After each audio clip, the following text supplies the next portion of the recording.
Subscribe कर दो मेरे चैनल को और लाइक कर दो इस वीडियो को, और आगे आने वाले वीडियो को देखने के लिए बेल आइकन को ज़रूर दबाओ। हेलो डियर स्टूडेंट्स, आज का वर्कशीट है नंबर 20 जो कि क्लास 6 के लिए, जहाँ पे 19 है वहाँ पे आपको 20 लिख देना है। सब्जेक्ट हमारा सोशल साइंस है, हमारे अतीत का ये फर्स्ट चैप्टर है। तो अध्याय नंबर 7 है, सॉरी प्रश्न नंबर 7 है। तो यहाँ पे अपना नाम लिखें, यहाँ पे अपने कक्षा अध्यापक का नाम लिखें। ये वर्कशीट 4 दिसंबर 2020 के लिए है। चलिए देखते हैं आज का वर्कशीट। तो अध्याय नंबर 7 का है ये वर्कशीट है। तो नए प्रश्न नए विचार, बुद्ध की कहानी। तो बुद्ध की कहानी के बारे में आज हम पढ़ेंगे कि बौद्ध धर्म के संस्थापक सिद्धार्थ थे, जिन्हें गौतम के नाम से भी जाना जाता है। उनका जन्म लगभग 25 वर्ष पहले हुआ। 25 वर्ष पहले मतलब कि 1995 में हुआ। युवावस्था में ही ज्ञान की खोज में उन्होंने घर के सुखों को छोड़ दिया और अनेक वर्षों तक भ्रमण करते रहे। उन्होंने बोधगया बिहार में एक पीपल के नीचे कई दिनों तक तपस्या की। अंत उन्हें ज्ञान प्राप्त हुआ। इसके बाद वे बुद्ध के रूप में जाने गए।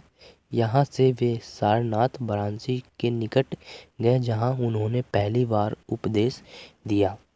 ठीक है, कुशीनारा उत्तर प्रदेश में है।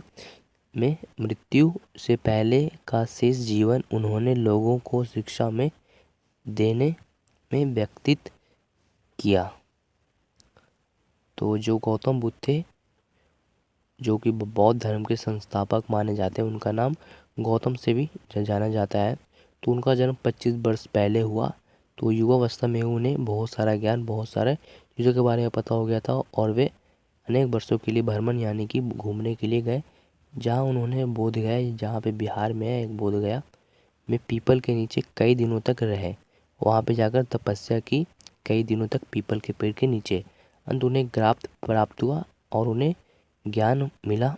इसके बाद वे बुद्ध के रूप में जाने जाते हैं, और उसके बाद वे बुद्ध बन गए, जिससे हम उसे बुद्ध के बारे में जाने गए। यहाँ से वे सारनाथ गए। फिर वो बोध गया से फिर वे गए सारनाथ, वाराणसी के निकट है, जहाँ गए उन्होंने अपनी पहली बार उद्देश्य दिया। मतलब कि सारनाथ में उन्होंने पहली बार उपदेश दिया। फिर उसके बाद गए कुशीनारा में मृत्यु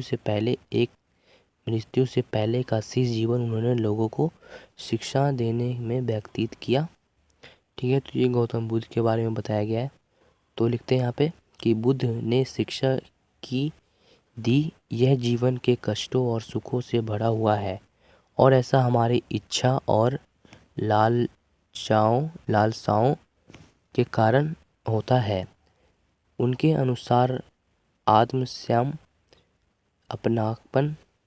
अपनाकर ही हम ऐसी लालसाओं से मुक्ति पा सकते हैं। उन्होंने लोगों को दयालु होने तथा मनुष्य के साथ साथ जानवरों के आदर करने की शिक्षा दी। बुद्ध ने अपनी शिक्षा सामान्य लोगों की प्राकृत भाषा में दी।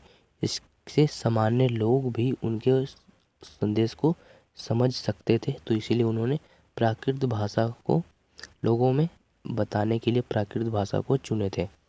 ठीक है, अब देखते हैं इसके क्वेश्चन आंसर कुछ इस प्रकार के हैं कि प्रश्न नंबर 1 है कि बुद्ध ने पहला उद्देश्य कहाँ दिया।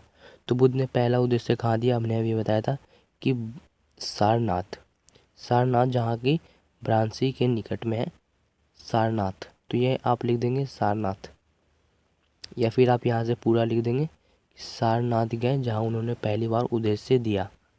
ये आपको पूरा लाइन लिख देना है प्रश्न नंबर 1 पे। अब देखते हैं प्रश्न नंबर 2 क्या है कि बुद्ध ने प्राकृत भाषा में शिक्षा क्यों दी थी।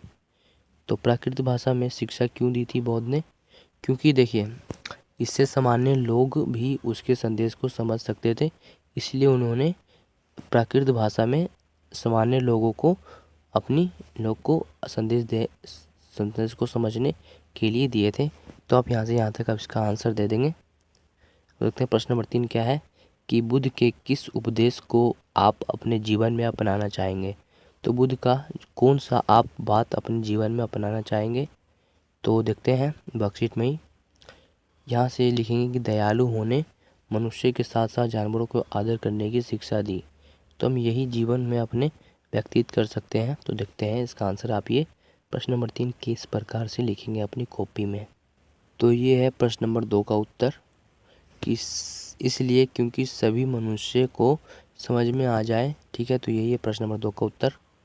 प्रश्न नंबर 3 का उत्तर पे यहाँ से देंगे कि महात्मा बुद्ध ने लोगों को बहुत सारे अच्छे उपदेश दिए, जिनमें से मैं अपनाना चाहूँगी या चाहूँगा। हमें लोगों के प्रति दयालु होना चाहिए, साथ साथ जानवरों के प्रति भी दयालुता रखनी चाहिए। तो यही है जो मैंने अभी बताया था कि हमें दयालु होना चाहिए और जानवरों के साथ भी दयालुता दिखानी चाहिए या रखनी चाहिए। तो आज का वर्कशीट कंप्लीट होता है स्टूडेंट्स। तो प्लीज़ मेरे चैनल को सब्सक्राइब कर दें और इस वीडियो को लाइक कर दें। सब्सक्राइब बटन दबाने के बाद बगल में एक बेल आइकन आएगा, उसे भी प्रेस कर दें। इससे मैं जब भी कोई भी नया वीडियो अपलोड करूँगा तो उसका नोटिफिकेशन आपके फ़ोन पे सीधा आपके फ़ोन पे ही आए। ठीक है, तो मिलते हैं अगले वर्कशीट में। तब तक के लिए गुड बाय और सब्सक्राइब कर दें इस वीडियो को। ओके, सब्सक्राइब कर दो मेरे चैनल को और लाइक कर दो इस वीडियो को, और आगे आने वाले वीडियो को देखने के लिए बेल आइकन को ज़रूर दबाएं।